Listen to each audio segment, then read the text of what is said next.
Hello all, welcome back to my channel, and you are tuning into my November update, even though it's December.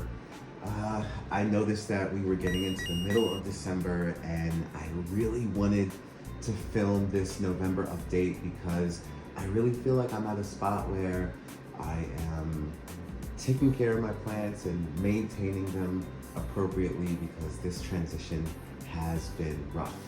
And as you can hear in my voice, it has really been rough. I've been off for today and yesterday from work because, as you can see, sniffle, I've been under the weather. I thought moving to the desert would mean that warm weather forever and yes to no more colds, but I was wrong because the temperature drops to below 40 at night here and I am whipping out the coats. But back to the plants.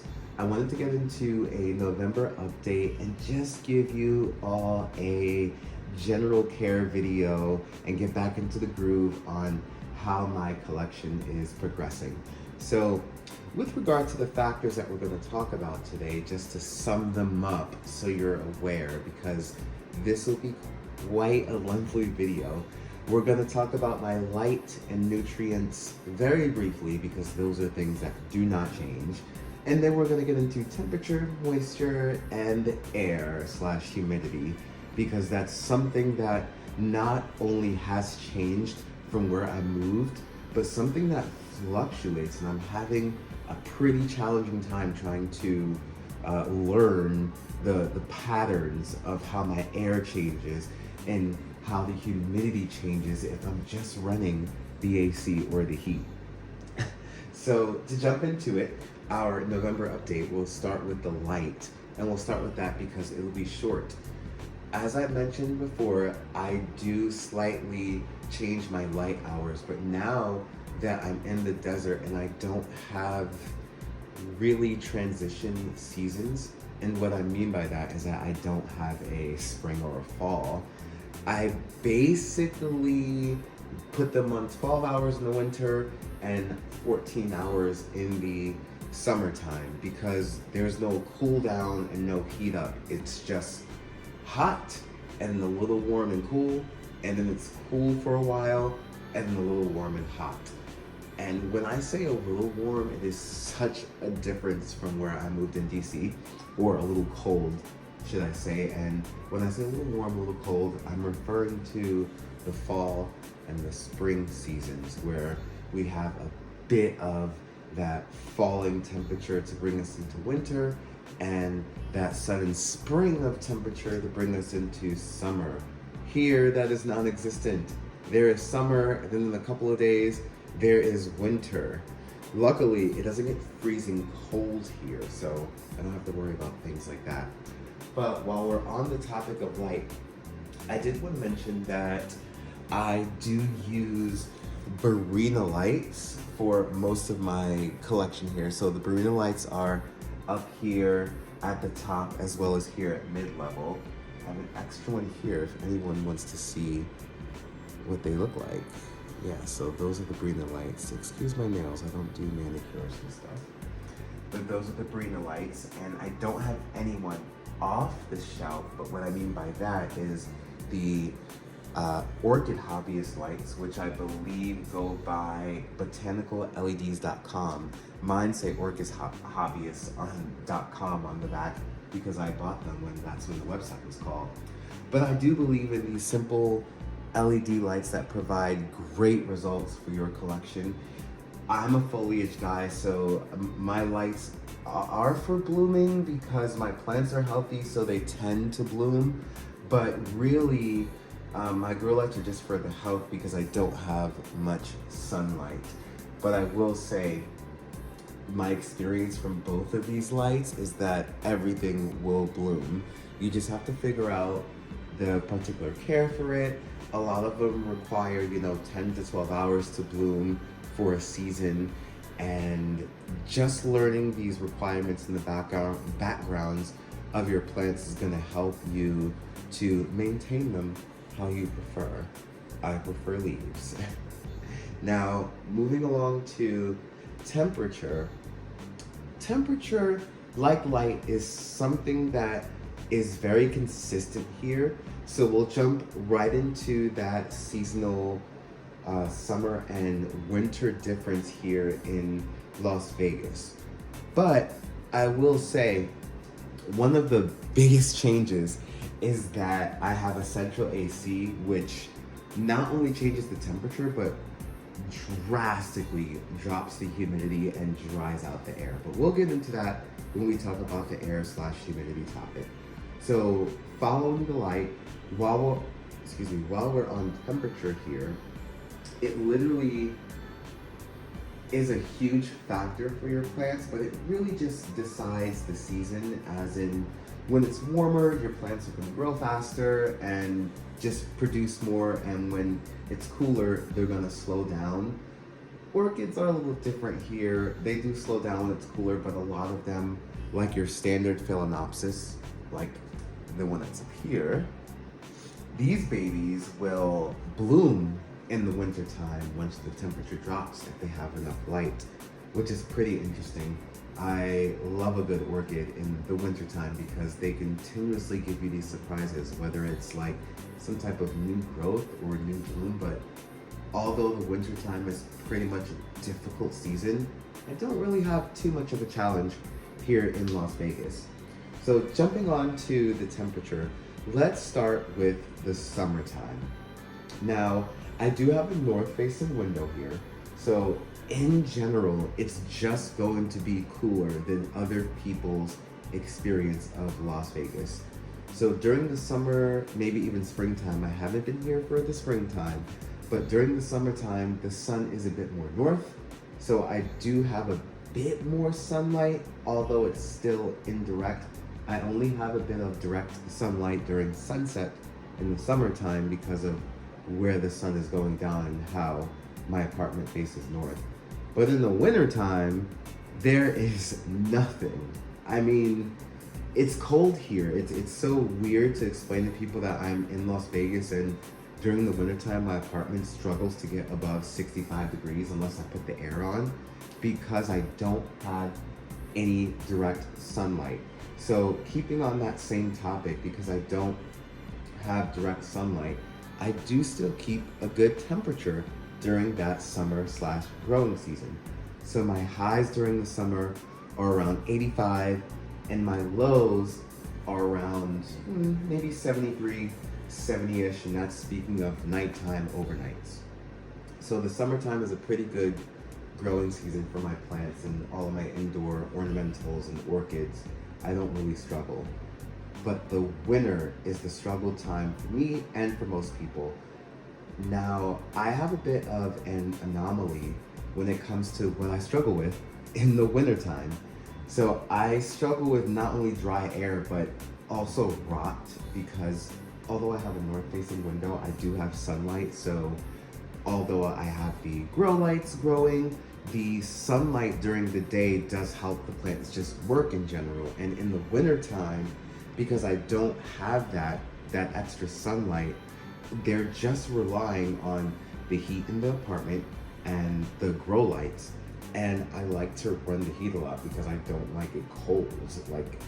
But at the same time, the heat completely dries out the plant. So I thought I could keep up my once a week watering, but with the increased usage of my heat, the watering had to be increased. And I did experience a bit of declines from that change. So let me show you some of the plants. So first of all, my avocado trees, the non-orchids, as you can see, I cut off browning that happened on the edges because there was no humidity and the edges were completely brown and crisp, and for aesthetic, I just didn't like them like that. And I have a path that suffered some rotting from the second growth that was just over here. You probably really can't see it too well with this lighting, but there was a whole second growth. And if I turn it around this way, you can sort of see the remnants of the last leaf from that growth. This leaf here is from the growth that rotted, and this whole thing is a completely separate growth.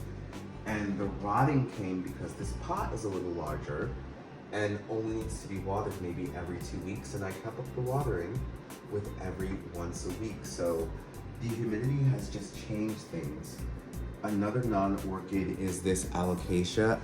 Maybe, I don't know if I have a picture of it from before, but it used to be a very big plant and I lost all the leaves, and this leaf just came out of nowhere a few weeks ago, and we also have a small growth coming out of the soil down here. So I'm pretty excited about that, and I really think that this is a bounce back from the change in the humidity and the overall temperature here. So I've really cut down on running the heat in the evening time, realizing that the plants aren't working in the evening, so I shouldn't be drying out the pots very fast, because in the evening time they're basically perspiring or letting out, they're like breathing, if I'm not mistaken, from the stomata. Most plants, unlike paths have them open 24 hours, but most plants have these stomata on the bottom of the leaves, and they breathe in the evening time, based on all the work that they were doing during the day, which is why you need that hot, cold cycle, or warm, cool cycle, I should say, to keep the extremes from being mentioned here and somebody following the wrong information. So ideally, all in all, my summertime, you get those highs of 85, but then in the wintertime, the high is only 73 to 75 maybe, and I'm speaking in terms of Fahrenheit. Do forgive me, I did not do the Celsius calculations, because I know many videos I watch have the Celsius calculations, but I didn't do that. And again, high of 85 in the summer, high of 73 to 75 in the winter, and then a low of about 73 in the in the summertime, and a low of 63 to 75 in the winter. So 85, 73 for your summer, and 75, 65 for wintertime, which is a big difference from DC. In DC, I maybe had a high of 80, just scratching that, but the lows did drop to about 55, especially if I kept the windows open in the evening time in the living room, and we just kept the heat on in the bedroom there. Just a completely different setup. So the next factor that we're going to move on to here is going to be the moisture and watering. Now, for my collection, I grow plants that I can water one time per week, and I meticulously use a particular potting mix for how big the pot is and the certain type of plant that I'm growing. For example, my clay pots, such as the avocado plant, which probably shouldn't be in a clay pot, but that's what fit at the time. But clay pots dry faster because the clay itself can absorb moisture and then evaporate it out. So this one definitely gets watered sometimes more than once a week, but it's pretty close to the humidifier, so it doesn't.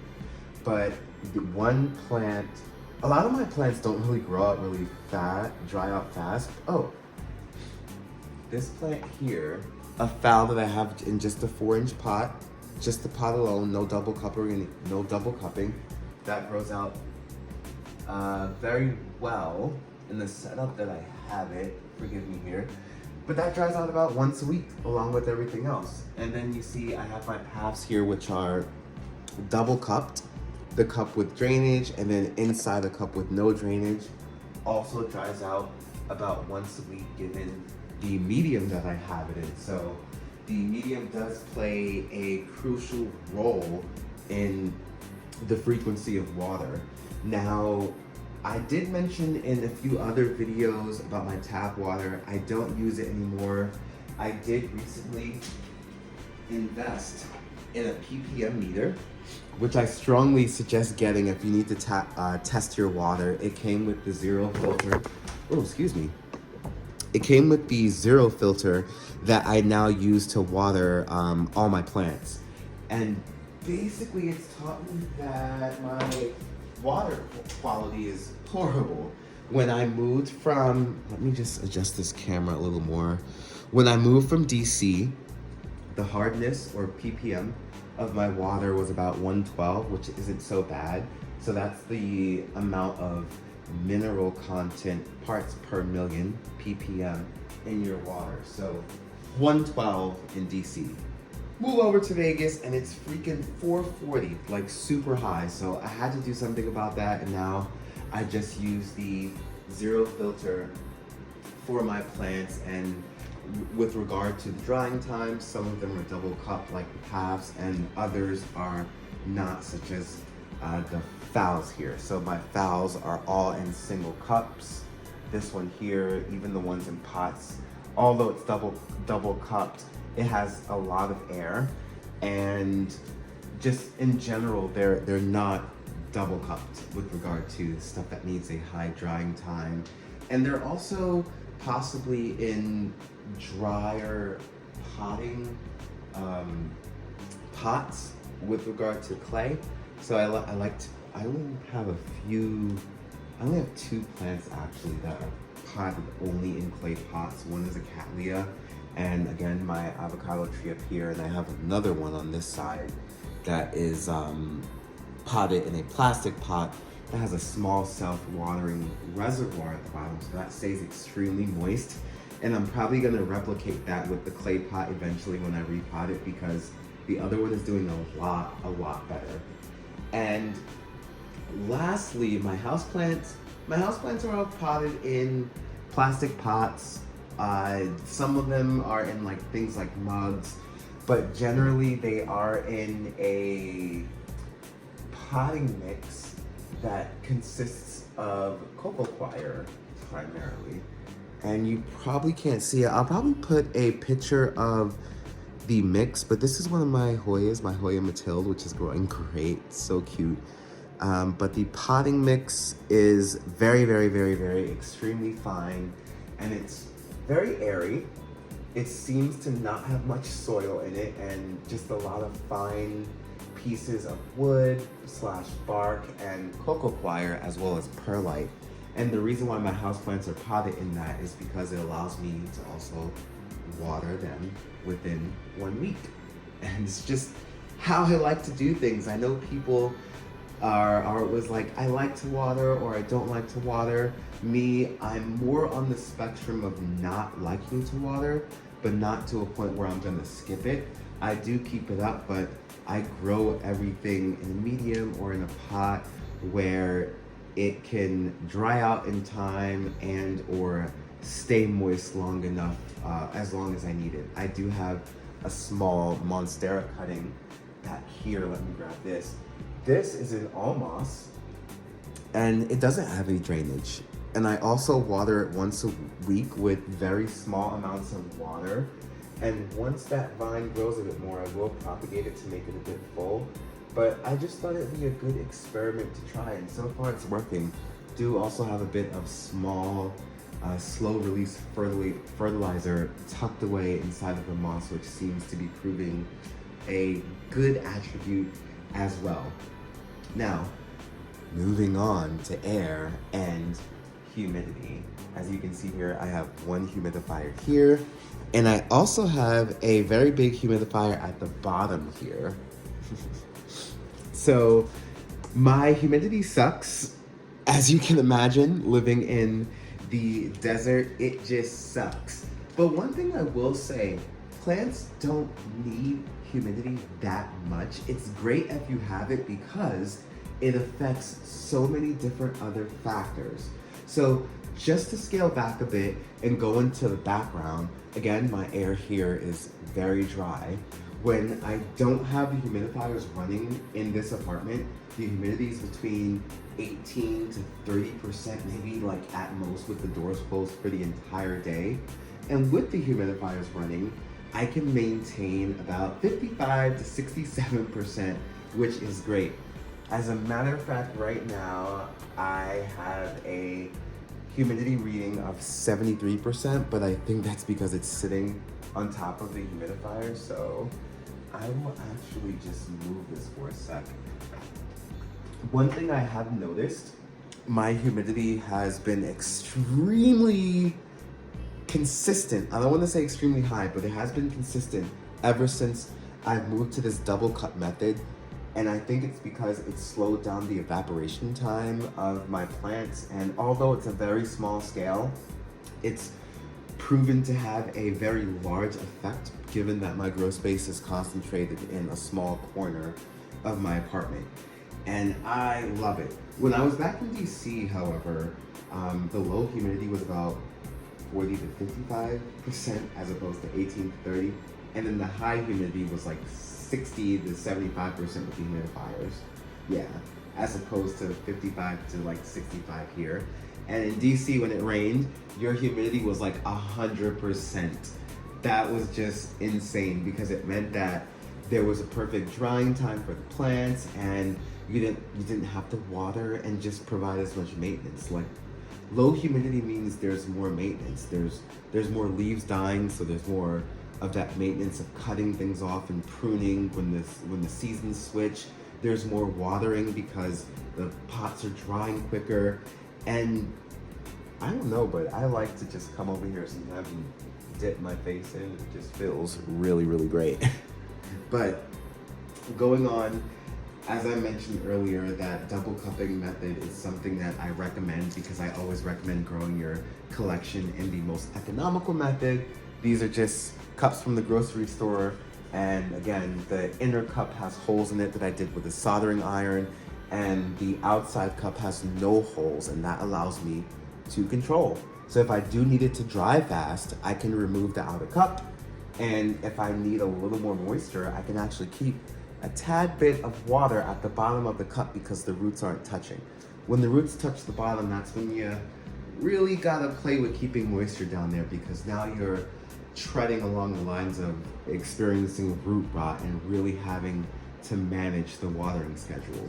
But as long as you're keeping your plants at a good height in the pots and keeping the roots from the bottom. Let me actually show you a plant that has roots coming out the bottom.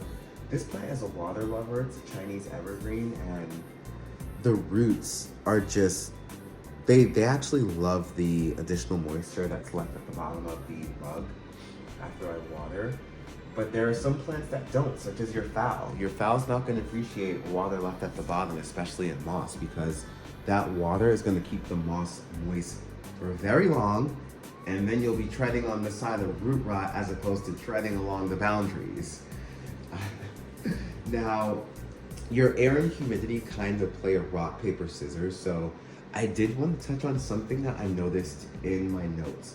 So the warmer your air, the more light you need, and the more humidity that you can provide is better, because the warmer the air, the quicker your pots are going to dry out, the more work they're going to do, because they're also drinking a lot more water and performing their duties of photosynthesis and making that good sugar.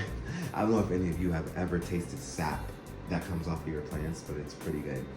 Anywho, warmer the air, the more light you need, the more humidity. That's better, because the more humidity you have, you can slow down that dry time because the air is so warm.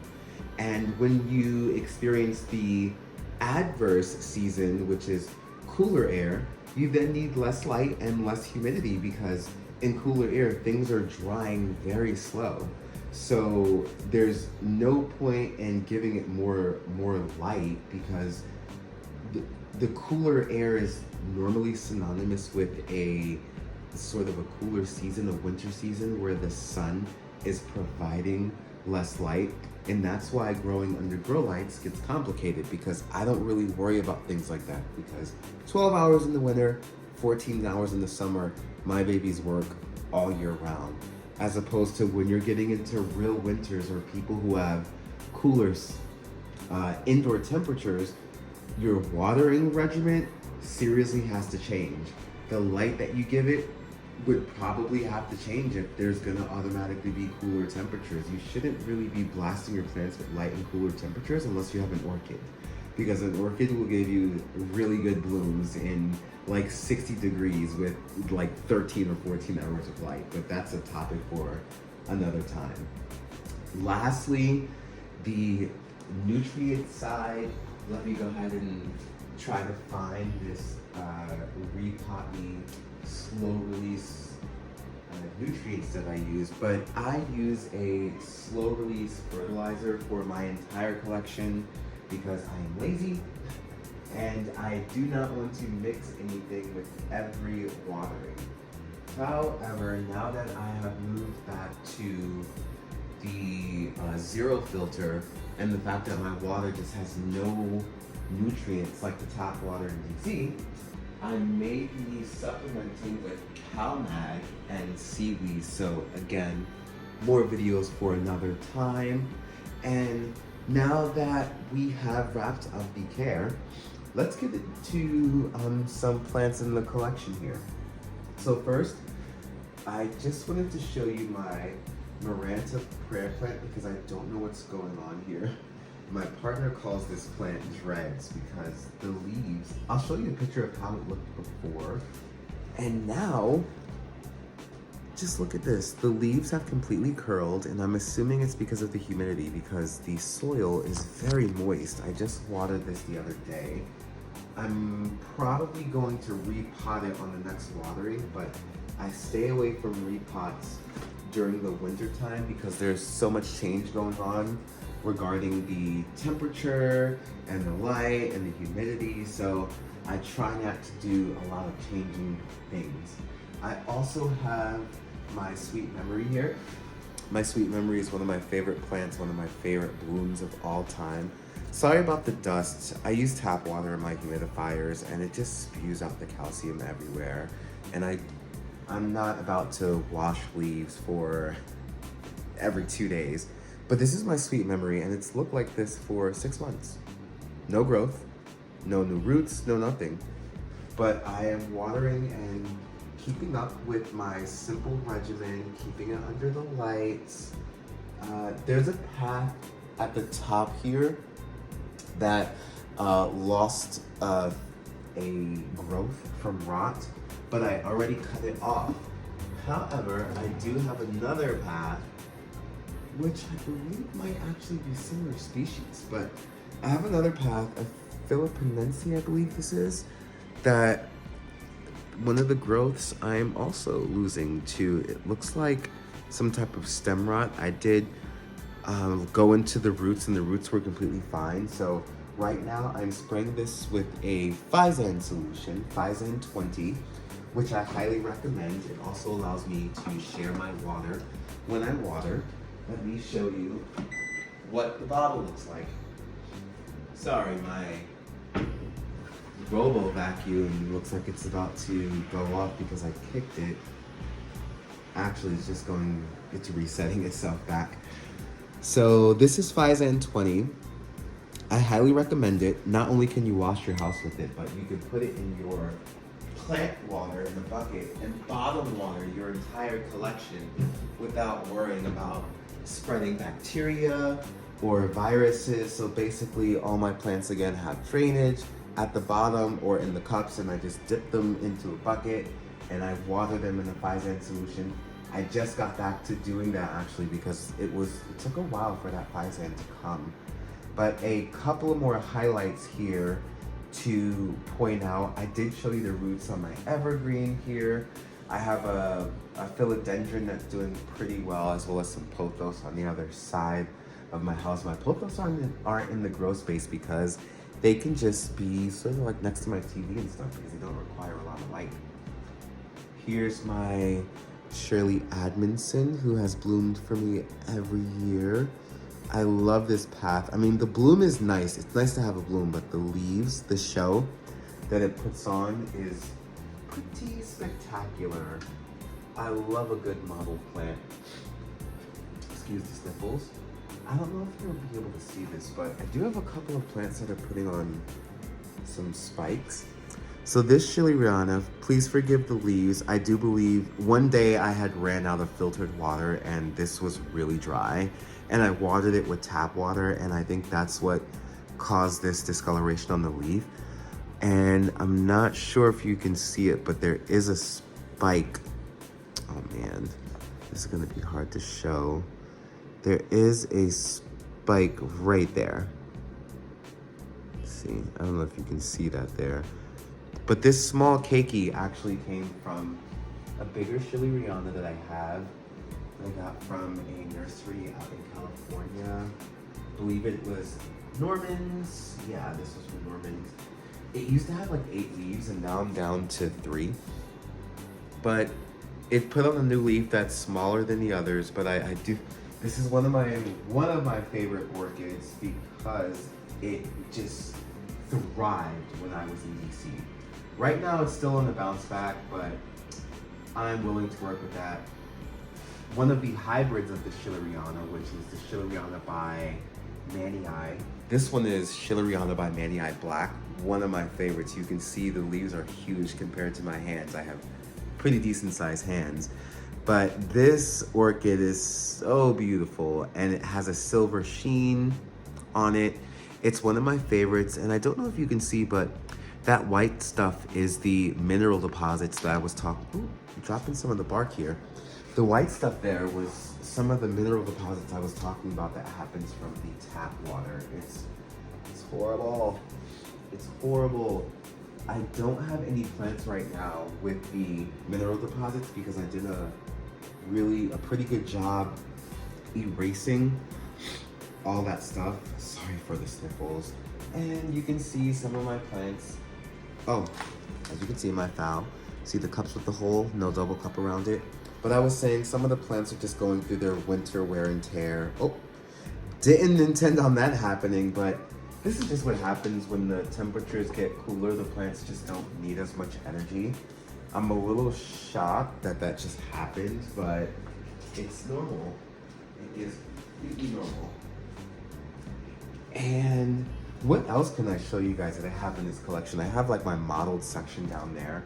So I have this Polterema that I believe I've had for 2 years. There's about 8 or 9 plants in there with the modeled leaves. Oh, just gorgeous, just gorgeous. Once a week watering, and we actually have some root tip growth in there, which is always nice to see, especially on your older plants that, I don't want to say struggle, but just aren't faring too well to a new environment. This is one of the minis I got from Hauserman out in Chicago, and we got a flower spike, y'all. Always exciting to see a flower spike because it means a flower in a month or so, or maybe a little longer. But that's one of the reasons why I love orchids, because although I'm a foliage guy, the flowers that they produce are so fun. They're colorful. A lot of them, especially in my collection, are extremely fragrant. And I do have these fans that run. So I have a fan up here, fan up here. I have a fan down there. I have a fan over, 2 fans on this side. And it just basically creates great airflow for my grow section because I don't have it covered.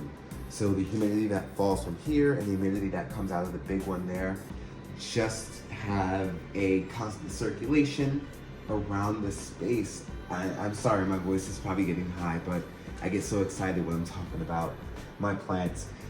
If you're enjoying this video, go ahead, give it a like, a thumbs up, subscribe to my channel if you'd like. Give me some more things to talk about because I love talking about my plants, my babies, my orchids, and my other plants that aren't orchids. Let me see what else that is. Oh, there's a patio petalum that got very leggy during my transition here because the light in my north window was very, very, very faint. So it was like searching for the light. But this is basically what happens to your plant. It's probably hard to see. I don't know if I can show you an old picture, but the plant basically stretched and started even growing some roots outside of the medium, which patio petalums cannot sustain. They cannot sustain a root like a phao outside of the medium. But it's just interesting to see the bounce back on many of these plants. The plant's doing great now.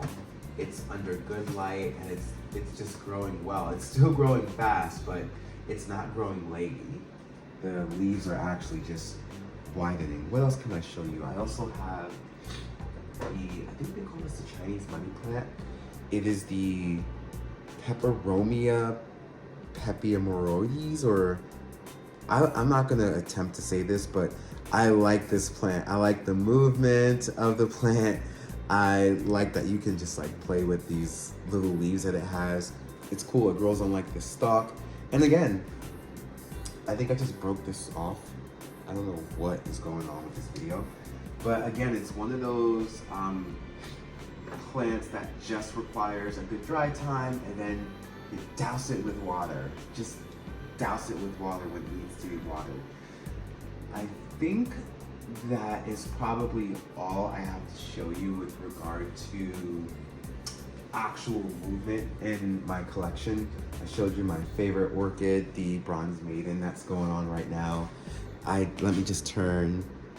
I do have my largest plant, the Bird of Paradise, and the growth that's right here. I don't feel like picking this up, but the growth that's right here is brand new, and I'm pretty proud of that because I'm struggling with the humidity with this plant.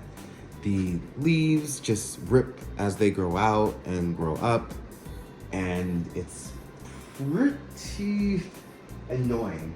Oh, there's actually, you know what? I'll save the plants that are on the kitchen counter for another time because I'm extremely hungry and I'm gonna go. So I'll drop my Instagram handle and my Facebook handle here on the page in case you're not too much of a YouTuber and you want to follow my plant journey on the photo apps. I do Instagram and Facebook quite a lot, way more than I YouTube. But again, Right Path is the handle, the Right Path. Path as in Paphiopedilum, my favorite orchid. And I'll see you all in the next video. Peace.